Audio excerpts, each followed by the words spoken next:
다이어트를 할 때 갑자기 탄수화물을 폭식하게 될 때가 있습니다. 거절할 수 없는 약속이 잡히기도 하고 메뉴를 내가 직접 선택할 수 없는 순간이 오기도 하죠. 세상 사람들 나 다이어트 할 거니까 제발 좀 도와줘요 라고 말하고 싶지만 사회생활을 하다 보면 그러기 힘든 순간이 많죠. 그럴 때 이번 다이어트도 망했다면서 속상해하면서 더 폭식하지 마세요. 물론 항상 자주 그렇다면 다이어트가 망하겠지만 어쩌다가 한두 번으로는 절대 다이어트가 망하지 않습니다. 오늘은 그럴 때 사용할 수 있는 치트키, 탄수화물 먹고도 살 안 찌는 방법 3가지에 대해서 말씀드리도록 하겠습니다. 이 방법을 잘 활용하시면 사회생활 하면서도 다이어트 꾸준히 이어나가실 수 있을 거예요.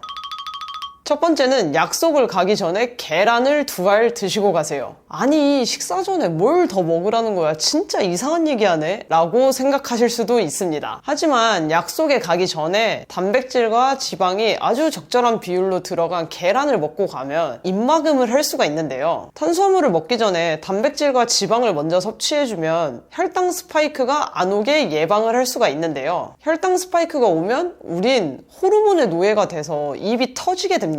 왜냐하면 혈당 스파이크는 인슐린 스파이크를 오게 만들거든요. 인슐린 스파이크가 오면 우리 몸에서는 혈당이 기준치보다 떨어지게 돼서 거짓 배고픔을 느끼게 됩니다. 그래서 우리는 이게 호르몬 때문인지를 모르고 이 거짓 배고픔에 속아서 더 먹게 되는 거죠. 결국 이게 이어져서 다음날 식단까지도 망하게 할 수 있는데요, 한 끼 망하는 건 괜찮지만 며칠이 망하게 되면 복구하는데 훨씬 더 긴 시간이 필요하고 훨씬 더 많은 노력이 필요합니다. 그러니 호미로 막을 거 가래로 막지 마시고요, 입막음과 혈당 스파이크 예방을 위해서 계란 2알 정도 드시고 가주세요. 편의점에 가셔서 훈제란이나 반숙란 같은 거 사드셔도 되고요, 만약에 계란을 먹기가 힘든 상황이다 라고 하면 무첨가 두유를 드셔도 괜찮고 방탄커피 같은 거를 드셔도 괜찮습니다. 진짜 한번 시도해보세요. 확실한 입막음 효과가 있을 거예요.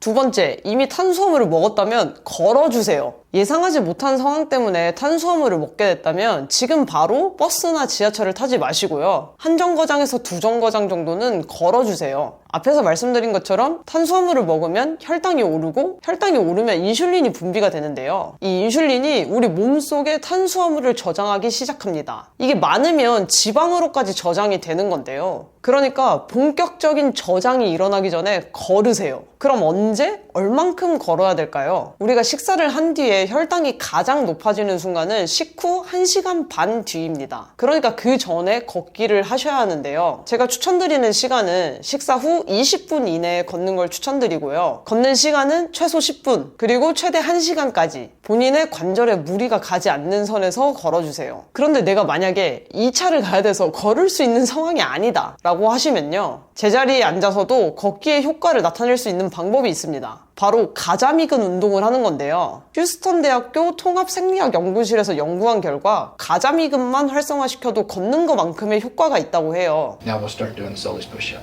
앉아서 일명 가자미근 운동을 하면 As we've done another. 근육이 활성화됩니다.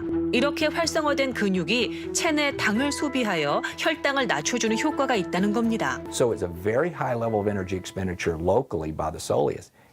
걷기 어렵다면 앉아서 종아리 운동이라도 하시면서 가자미근 활성화를 해주세요. 방법은 아주 간단합니다. 뒤꿈치를 띄었다가 내렸다가 하는 동작만 반복해 주시면 됩니다. 그럼 탄수화물이 우리 몸에서 지방으로 저장되는 것을 막아줄 수 있습니다.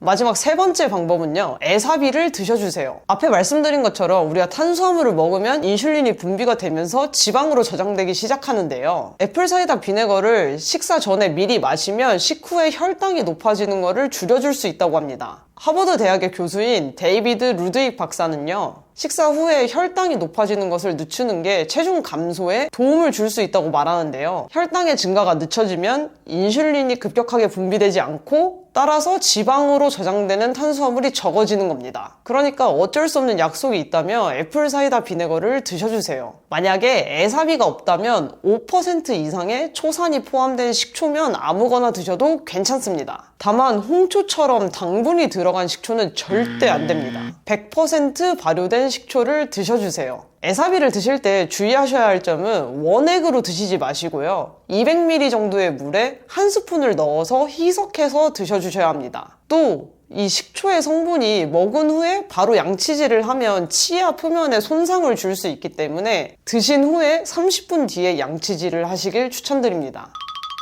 이상으로 탄수화물을 먹고도 지방으로 저장되지 않게 하는 방법 3가지에 대해서 말씀드렸는데요. 다이어트를 하다 보면 식사 약속에 굉장히 예민해지게 됩니다. 저도 그랬거든요. 근데 또 문제는 주위 사람 모두한테 내가 다이어트 한다고 말하기도 조금 그렇잖아요. 그래서 저는 한창 체중 감량을 할 때 저를 이해해 줄 수 있는 친구들한테만 그 사실을 얘기를 했었는데요. 그래도 매번 식사 때마다 저 때문에 메뉴 선택이 어려워지니까 그게 또 미안하더라고요. 그런데 여러분, 너무 자주면 안 되겠지만 어쩌다 한 번씩은 밖에 나가서 외식하시고 식사를 못 지켜도 괜찮습니다. 내가 30일 동안 식단을 잘 지켜서 90끼니를 식단을 잘했는데 한 끼 망했다고 다이어트가 망할까요? 절대 그렇지 않습니다. 오히려 그거 망했다고 좌절하고 포기하면서 더 망치게 해버리는 게 진짜 망하는 길이거든요. 우리 몸은 한 끼 정도는 금방 복구해낼 수 있습니다. 오히려 가끔의 일탈이 활력소가 되기도 하고 대사에 불을 지펴줄 때도 있거든요. 그러니까 약속이 있더라도 망했다고 생각하지 마시고요. 다음날부터 아무 일도 없었던 것처럼 원래대로 식단 계속하시면 됩니다. 제가 생각할 때 제가 14kg을 감량하고 5년 이상 유지할 수 있었던 방법은요, 재밌게 다이어트를 했기 때문이었던 것 같아요. 물론 저도 처음에는 굉장히 힘들었습니다. 그런데 계속 하다 보니까 이게 재미가 있더라고요. 여러분들도 강박 없이 즐겁게 다이어트 이어나가셨으면 좋겠습니다. 결국 다이어트도 내가 행복하기 위해서 하는 거니까요. 혹시 제가 14kg 감량한 다이어트 방법이 궁금하신 분들은 제가 아래 고정 댓글에 링크 남겨놓을 테니까요. 영상 한번 확인해 보세요. 그럼 다음 영상에서 찾아뵙도록 하겠습니다. 다음 영상에서 만나요.